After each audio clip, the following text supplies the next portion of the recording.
বাংলাদেশের একটা ঘটনা বলি, তিনি খুব ভালো বুঝবেন। আমাদের বিগত পতিত সরকারের সময় বাংলাদেশের অনেক বড় বড় মন্ত্রী এমপি ছিল এবং তারা অনেক বড় বড় বুজুর্গ আল্লাহওয়ালাও ছিল। তার মধ্যে একজন তো প্রতি রাত্রে 70 থেকে 80 রাকাত তাহাজ্জুদের নামাজই পড়তো। এরকম একজন ছিল না?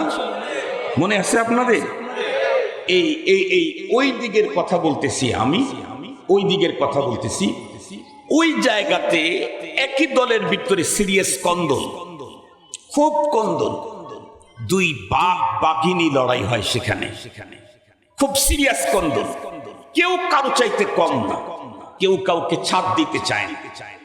একটা পর্যায়ে তুমুল অবস্থা যখন তৈরি হলো, খাস করে সেই মুহূর্তে বাংলাদেশের সর্বোচ্চ চেয়ার থেকে একটা ঘোষণাপত্র আসলো। কি? বাংলাদেশের বিগত সময়ের সর্বোচ্চ চেয়ারের ওই ব্যক্তির পক্ষ থেকে ঘোষণা আসলো, অমুক পরিবারের গার্ডিয়ান আমি নিজে, অমুক পরিবারকে আমি দেখব। এই বক্তব্যটা পাওয়ার সাথে সাথে যে লড়াইটা চলতেছিল, লড়াইটা আস্তে করে স্তিমিত হয়ে গেল। কেন? কারণ ওরা তখন দেখলো এদেশের সর্বোচ্চ চেয়ার থেকে যেই গার্ডিয়ানকে শেল্টার দেওয়ার ঘোষণা এসেছে, সেই ফ্যামিলির সাথে এই দেশের কেউ যুদ্ধ করতে যাওয়া মানে তাদের নিজের জীবনকে বিপন্ন করে ফেলা। ছোট্ট একটা রাষ্ট্রের প্রেসিডেন্ট, কতই বা পাওয়ার ছিল, 50 সাল পর্যন্ত প্ল্যান করে 50 মিনিট সময় পেল না, 45 মিনিটেই চলে যাওয়া লাগলো। এতটুকুন পাওয়ার থাকার পরেও, এত অল্প পাওয়ার হওয়ার পরে উনি যখন ঘোষণা দিলেন অমুক ফ্যামিলির গার্ডিয়ান আমি তাকে দেখব, সাথে সাথেই যদি অন্যরা স্থিমিত হয়ে যায়, রব্বুল আলামিন আসমান জমিনের মালিক আল্লাহ পাক উনি ঘোষণা দিয়েছেন এই পৃথিবীর মধ্যে, আল্লাহু ওয়ালিয়ুল্লাযীনা আমানু। পৃথিবীর তোমার যতই অস্ত্র থাক, যতই তোমার প্রযুক্তি থাক, যতই তোমার টাকা থাক, যতই তুমি পাওয়ারফুল হও না কেন, মনে রাখবে এই পৃথিবীর ঈমানদারদের গার্ডিয়ান আমি আল্লাহ। ঈমানদারদের গার্ডিয়ান আমি আল্লাহ। এ কথার ঘোষণাই পৃথিবীর সকল মত, দল, তন্ত্র, মন্ত্র, যন্ত্র, অস্ত্র যা যাদের কাছে আছে সবাইকে রব বুঝায় দিলেন, যাই করো তাই করো, আমি যাদের গার্ডিয়ান তাদের বিরুদ্ধে অবস্থান নিলে কিন্তু অস্তিত্ব টিকাইতে পারবা না। যা পৃথিবীর শুরু থেকেই দেখে আসছি, 1400 বছর পূর্বের আগের ইতিহাস বলতে চাই না, 3 বছর আগেও এই বাংলাদেশ, এই পৃথিবীতে আবার নতুন করে দেখলাম। কি দেখলাম? আফগানিস্তানে দেখলাম। সত্যি আল্লাহ পাক ঘোষণা যেটা দিয়েছেন, রব্বে করিম তার কাজটা নতুন করে আবার দেখায় দিলেন। আমেরিকার মতো রাষ্ট্র বর্তমান পৃথিবীর সুপার পাওয়ার, সে বর্তমান পৃথিবীর লেটেস্ট অত্যাধুনিক অস্ত্র শস্ত্র নিয়ে মিত্র বাহিনীকে সঙ্গে করে আফগানিস্তানে হামলা করলো। উপরে লেবেল লাগাইলো কি? সন্ত্রাস ও জঙ্গিবাদকে দমন করবে।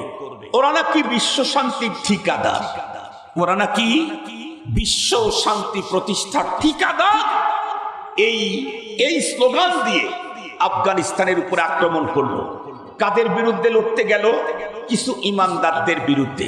তাদের কাছে টাকা নাই, অর্থ নাই, পায়ের জুতা নাই, খাবারের উন্নত খাবার নেই, 2 মাস পর্যন্ত শুধুই পানি দিয়ে শুষ্ক রুটিগুলাকে গিলে খেতেন। যারা বছরের পর বছর নিজের ঘরে একটা রাত আরামে কাটাইতে পারে নাই, দুরাবুরা পর্বতের গর্তের ভিতরে মানবে তার জীবন যাপন করেছে। তাদের হাতে কোনো অস্ত্র নাই, ছিল শুধু পাথরের টুকরা আর কিছু লাঠি। এগুলি দিয়েই যখন লড়তে গেল, কিচ্ছু তাদের সাথে নাই, কিন্তু রব্বুল আলামিন তাদের গার্ডিয়ান হওয়ার ঘোষণা আছে। রব্বুল আলামিন তাদের গার্ডিয়ান হওয়ার ঘোষণা আছে। এটাকে সামনে নিয়ে পথ চললো। 20 বছর পরে রেজাল্ট কি হলো? 3 বছর আগে আমেরিকা যোগ বিয়োগ করে দেখলো ফলাফল 0000, তারপরে 5টা 0, তারপরে 6 0, এরপরে খালি 0 বাড়তেই থাকে। এই জন্য চিন্তা করলো এই 0 কাটার কোনো ক্ষমতা আমেরিকার নেই। কেন? এদেশের বড় চেয়ার থেকে বলেছিল অমুক ফ্যামিলিকে আমি দেখব, তাই অন্যরা কেউ তাকাবার সাহস করে নাই। আসমান জমিনের মালিক রব বললেন ইমানদারদের গার্ডিয়ান আমি। তার সাথে আবার বিট্টি দিতে গেলে, ফাইটে গেলে আমেরিকার বাবাও টিকতে পারবে না। এটা আমেরিকার বুঝে আসলো পরে। পরবর্তীতে মুহূর্তের ভিতরে পল্টিবাজের নেতারা পল্টি খেলো কি, যে আফগানিস্তানের তালেবান এই ইমানদারগুলি এরা জঙ্গি না, সন্ত্রাসী না, এরা শান্তিকামী, আমরাও শান্তিকামী। আসো তাহলে এবার বৈঠক হোক। ওনারা মুস্কি হেসে বললেন আসো বসো। যাদের এক একজনের কাল্লা দেওয়ার জন্য $1,000 মিলিয়ন ঘোষণা দিল, তাদের সাথে বসতে এখন আব্বা আব্বা ডাক বলতে বলতে মুখে ফেনা কেটে গেল। শেষ পর্যন্ত কি বলল, তোমার সৈন্যগুলি নিতে পারো, অস্ত্র নিয়ে যেতে পারবা না। তারা বলে অস্ত্র আমার দরকার নাই, সৈন্যগুলি হলেই আলহামদুলিল্লাহ। মুহতারাম হাজিরিন, তার মানে আমি যদি ইমানদারি হতে পারি তাহলে পৃথিবীর কোন পাওয়ার আমার মোকাবেলায় টিকতে পারে না, পারে নাই, পারবে না। কিন্তু হতে হবে ঈমানদার। ওয়ালা তাহিনু ওয়ালা তাহজানু ওয়া আনতুমুল আ'লাউন ইন কুনতুম মুমিনিন। তো আল্লাহ পাক বলেন ইয়ারফাইল্লাহুল্লাযীনা আমানু মিনকুম। ঈমানদারের এত মর্যাদা খুব ভালো করে বুঝবেন। এরপরে রব্বুল আলামিন বলেন ওয়াল্লাযীনা উতুল ইলম দারাজাত। এই ঈমানদারেরই তো এত মর্যাদা। রব্বুল আলামিন বলেন সকল ঈমানদার তোমাদের ভিতরে আবার আমার কিছু ভিআইপিও আছে। সুবহানাল্লাহ বলবেন না যে? কার ভিআইপি? কার ভিআইপি? আরো জোরে বলেন কার ভিআইপি? আল্লাহ পাকের ভিআইপি কিছু আছে। ভিআইপি কারা? আল্লাহ পাক বলেন ওয়াল্লাযীনা উতুল ইলম, যাদেরকে ইলম দেওয়া হয়েছে, ওয়াহির ইলম, যাদেরকে ওয়াহির ইলম দেওয়া হয়েছে তারা আমার কাছে ভিআইপি পারসন। কেমন ভিআইপি পারসন? কোরআনে হাকিমে আল্লাহ পাক রব্বুল আলামিন আরেক জায়গায় বলেন শাহিদাল্লাহু আন্নাহু লা ইলাহা ইল্লাহু ওয়াল মালাইকাতু ওয়া উলুল ইলমি কাইমান বিল কিসত লা ইলাহা ইল্লা হুয়াল আজিজুল হাকীম। আল্লাহ পাক উলামায়ে কেরামকে চেয়ারটা কত উঁচু দিয়েছেন, কোন চেয়ারে বসাইছেন, এটা কোরআনে হাকিমে আল্লাহ পাক নিজে বলতেছেন। এই আয়াতে কারিমাতে এ পৃথিবীর মানুষের ইহকালীন এবং পরকালীন শান্তি আর মুক্তির মূল মন্ত্র যেটা, সেই মন্ত্র আর তন্ত্রের কথা উল্লেখ করে সেই মন্ত্র আর তন্ত্রের উপরে তিনটা সাক্ষীর কথা আল্লাহ তাআলা এখানে বয়ান করেছেন। এই পৃথিবীর মানুষের মূল মন্ত্র মুক্তির হলো তাওহীদ। জোরে বলেন কি? তাওহীদ, একত্ববাদ। আল্লাহ পাক এই আয়াতে কারিমাতে বলেন যে আমার একত্ববাদ, যেটা এই পৃথিবীর সমস্ত মানুষের সবচাইতে বড় ধন। একজন মানুষের কাছে পৃথিবীর সব সম্পদ আছে কিন্তু তাওহীদ নাই, ওই লোকটার মর্যাদা আল্লাহ পাকের কাছে কুকুর শুকুর সমতুল্য না। আর একজন মানুষের কাছে কিচ্ছু নাই কিন্তু তাওহীদে খালিস তার কাছে আছে, পিওর তাওহীদ তার কাছে আছে, পিওর তাওহীদ তার কাছে আছে, পৃথিবীর কিচ্ছু নাই। কসম আল্লাহ, এই লোকটা পৃথিবীর সকল মানুষের মধ্যে সবচেয়ে উন্নত মানুষের সিরিয়ালে। সেই তাওহীদের এই মন্ত্র আর তন্ত্রের সাক্ষী আল্লাহ পাক এই আয়াতে কারিমাতে তিনটা দাঁড় করাইছেন, বর্ণনা করেছেন।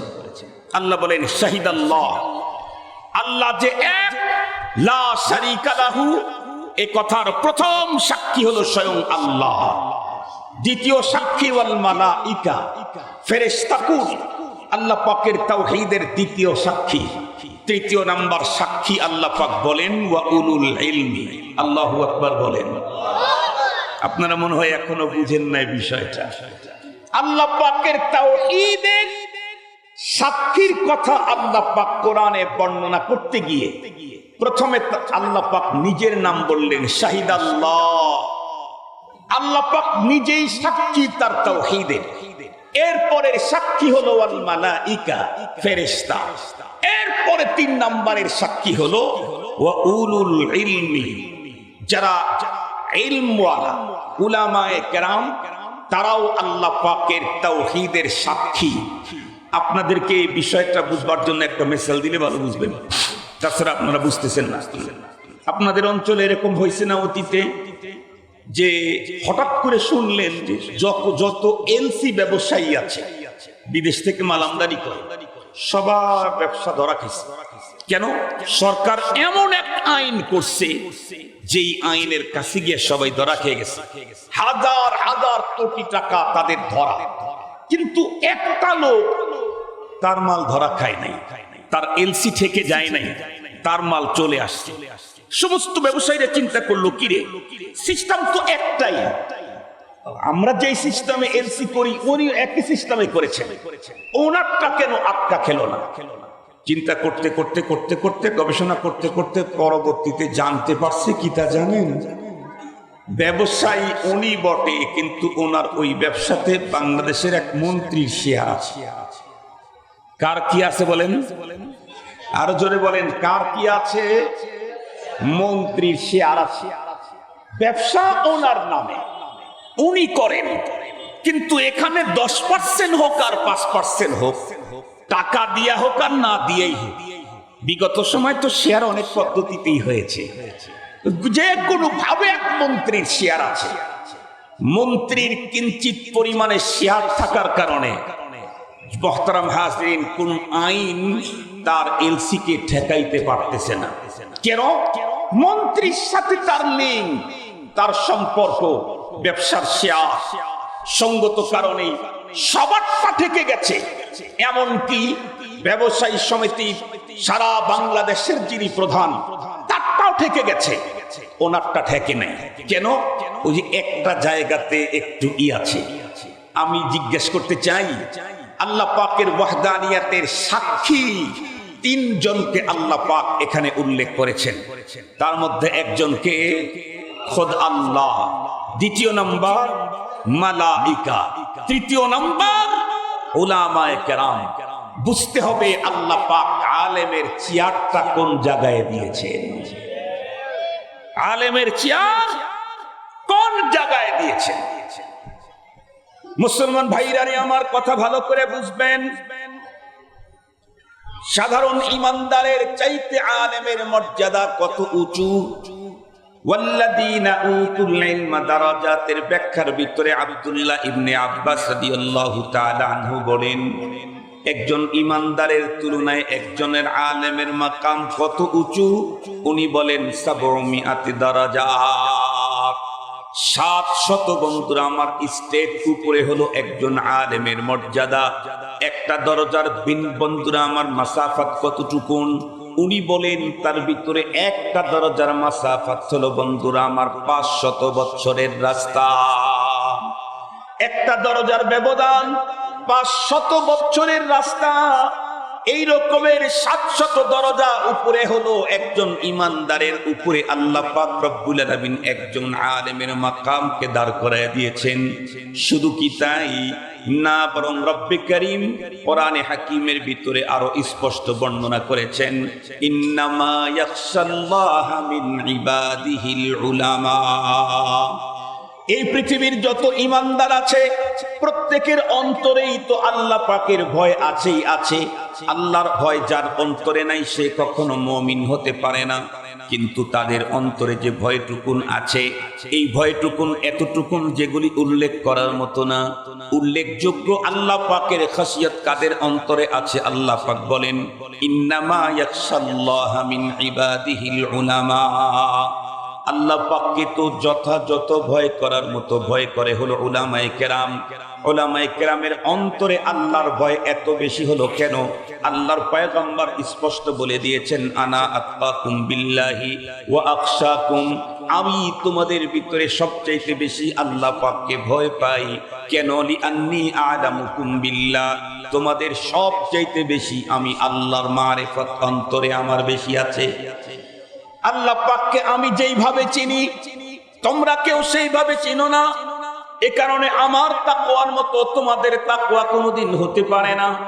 আমার খাসিয়াতের মতো তোমাদের খাসিয়াত কোনোদিন হতে পারে না, কারণ রব্বুল আলামিনকে আমি যেইভাবে চিনি সেইভাবে তোমরা কেউ চিনো না, চিনতে পারো না। পৃথিবীর সমস্ত, মাঝে মাঝেই তো বলি, আমাদের সমস্ত নবীগণ আমাদেরকে জান্নাত জাহান্নামের ওয়াজ করেছেন বন্ধুরা আমার না দেখে, আর আমার পয়গম্বর জান্নাত জাহান্নামের ওয়াজ করেছেন নিজের চোখে দেখে এসে। আমার পয়গম্বরের রুতবা নিজের চোখে জান্নাত দেখেছেন মেরাজের রাত্রে, জাহান্নাম দেখেছেন মেরাজের রাত্রে। আল্লাহ পাকের সাথে মোলাকাত হয়েছে মেরাজের রাত্রে, আল্লাহ পাকের সাথে মোলাকাত হয়েছে। কেমন? ফাদানা ফাতাদাল্লা ফাকানা কাবা কাউসাইনি আও আদনা। এক বর্ণনায় এসেছে রব তার প্রিয় হাবিবের এত কাছাকাছি। আমরা যেমন অনেক সময় বুঝবার জন্য বলতেছি, মূলত হাকিকি কথা তো এরকম না, এটা বুঝবার জন্য জাস্ট ফর একটা মিসাল। আমি অনেক সময় আমার মুসলিমদেরকে বলি যে আমরা মিসাল দিলেও আপনারা বুঝেন না। মিসাল আপনারাও তো বলেন মিসাল, আরে অমুক বাঘের বাচ্চা, যারে বাঘের বাচ্চা